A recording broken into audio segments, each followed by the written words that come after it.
continuing the exciting story of Krishna killing the demons, Vatsāsura and Bakāsura. So we got a delayed timing because it had some other activities going on here at the sanctuary. But we will continue. I'll pick up where Mother Yasoda, when Mother Yasoda's children, Krishna and Balaram, came home. Remember, she had a hard time getting them home. When they finally got there, she going to bathe them. She bathed them very nicely and dressed them with ornaments. She then called for the brahmanas, and through her children she gave many cows in charity for the occasion of Krishna's birthday. In this way she performed the birthday ceremony of Krishna at home. After this incident, all the elderly members of the cowherd men assembled together, and Nanda Maharaj presided. They began to consult among themselves how to stop great disturbances in the Mahavan on account of the demons. In this meeting, Upananda, the brother of Nanda Maharaj, was present. He was considered to be learned and experienced. Anyway, I'm going to jump ahead a little bit because Upananda convinced everyone that they should move from Mahavan to Vrindavan. And that's where we're going to pick up here. And who can describe the damsels of Vraj? They were all seated on the carts and very beautifully dressed in ornaments, with ornaments in costly saris. They began to chant the pastimes of child Krishna as usual. Mother Yasoda and Mother Rohini were seated on a separate cart, and Krishna and Balaram were seated on their laps. While Mother Yasoda and Rohini were riding on the cart, they talked to Krishna and Balaram, and feeling the pleasure of such talks, they looked very, very beautiful. Everyone looks beautiful when they actually talk about Krishna, and they become more and more beautiful as they keep talking about Krishna. It's true, face lights up, changes, the anxiety subsides, and the face looks soft and beautiful. It's true. Krishna consciousness does make you more beautiful. Right? Just look at me, right? Yeah, well, okay. In this way, after reaching Vrindavan, where everyone lives eternally, very peacefully and very happily, they encircled Vrindavan and kept the carts all together. After seeing the beautiful appearance of Govardhan Hill on the bank of the river Jamuna, they began to construct their places of residence. While those of the same age were walking together and children were talking with their parents, the inhabitants of Vrindavan felt very happy. At this time, Krishna and Balaram were given charge of the calves. The first responsibility of the cowherd boys was to take care of little calves. The boys are trained in this form the very beginning of their childhood. So along with other little cowherd boys, Krishna and Balaram went into the pasturing ground and took charge of the calves and played with their playmates. While taking charge of the calves, sometimes the two brothers played on their flutes, and sometimes they played with amalaki fruits and bale fruits, just like small children play with balls. Sometimes they danced and made tinkling sounds with their ankle bells, and sometimes they made themselves into bulls and cows by covering themselves with blankets. Thus Krishna and Balaram played. The two brothers also used to imitate the sounds of the bulls and the cows and play at bullfighting. Sometimes they used to imitate the sounds of various animals and birds. In this way, they enjoyed their childhood pastimes apparently like ordinary, mundane children. Once, when Krishna and Balaram were playing on the bank of the Jamuna, a demon of the name Vatsāsura assumed the shape of a calf and came there intending to kill the brothers. By taking the shape of a calf, the demon could mingle with the other calves. Krishna, however, specifically noticed this, and he immediately told Balaram about the entrance of this demon. Both brothers then followed him and sneaked up upon him. Krishna caught hold of the demon calf. by his two hind legs and tails, whipped him around very forcibly and threw him up into a tree.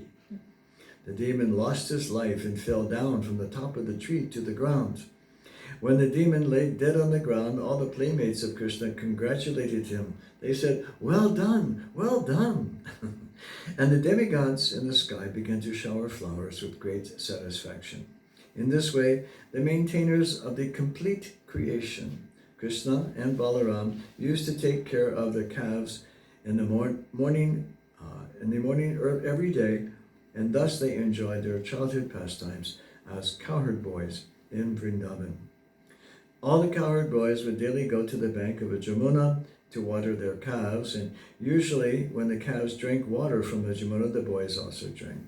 But one day after drinking, when they were sitting on the bank of the river, they saw a huge animal which looked something like a duck and was as big as a hill. Its top was as strong as a thunderbolt. And when they saw that unusual animal, they became afraid of it. The name of the beast was Bakāsura, and he was a friend of Kamsa's. He appeared on the scene suddenly and immediately attacked Krishna with pointed, sharp beaks and quickly swallowed him up. When Krishna was swallowed, all the boys headed by Balaram became almost breathless, as if they had died. But when the Bakāsura demon was swallowing up Krishna, he felt a burning, fiery sensation in his throat.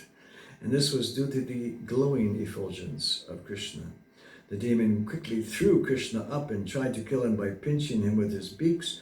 Bakāsura did not know that although Krishna was playing the part of a child of Nanda Maharaj, he was still the original father of Lord Brahma, the creator of the universe, the child of Mother Yasoda, who is the reservoir of pleasure for the demigods, and who is the maintainer of saintly persons, caught hold of the beaks of the great gigantic duck, and before his cowherd friends bifurcated his mouth just as a child very easily splits a blade of grass.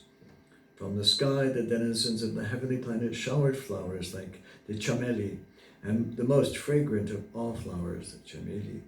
And as a token of their congratulations, accompanying the showers of flowers was a vibration of bugles and drums and conch shells. When the boys saw the showering of flowers and heard the celestial sounds, they became struck with wonder. When they saw Krishna, they all, including Balaram, were so pleased that it seemed as if they had regained their very source of life. As soon as they saw Krishna coming towards them, one after another they embraced the son of Nanda and held him to their chests. And after this they assembled all the calves under the charge and began to return home. When they arrived home, they began to speak of the wonderful activities of the son of Nanda.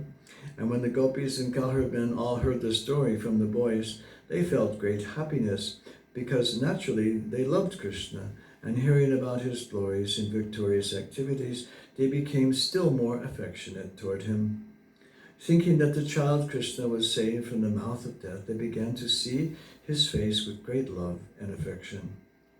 They were full of anxieties, but they could not turn their faces from the vision of Krishna.